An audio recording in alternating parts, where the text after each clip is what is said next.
বন্ধুরা, তোমরা সবাই কেমন আছো? আশা করি সবাই ভালো আছো। চলো, এই দেখো, তোমাদেরকে তো আমি মোচা দেখালাম, গাছে মোচা হয়েছে। এবার দেখো মোচাগুলো কিভাবে ছাড়াতে হবে তোমরা দেখে নাও। আর তোমরা কে কে মোচা ছাড়াতে জানো আমাকে কমেন্টে অবশ্যই বলো। এবার আমি নুন হলুদ দিয়ে সিদ্ধ করে নেব।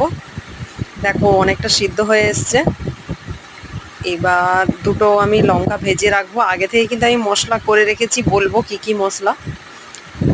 এতে আমি আদা দিয়ে দিলাম, হলুদ আর লঙ্কা গুঁড়ো দিয়ে দিয়েছি, আর নুন দিয়ে তো সিদ্ধ করেছি, কিন্তু অল্প তাও একটু লঙ্কা গুঁড়ো দেব। আর আমি যে মশলাটা দিলাম 2 চামচ, এই মশলার মধ্যে আছে গোটা গরম মশলা, 5 ফোড়ন, গোটা জিরে, তেজপাতা দিয়ে শুকনো খোলায় ভেজে আমি মিক্সিতে গুঁড়ো করে নিয়েছি। তোমরা যাদের কাছে মিক্সি নেই তারা শিল নোড়াতে গুঁড়ো করে নেবে।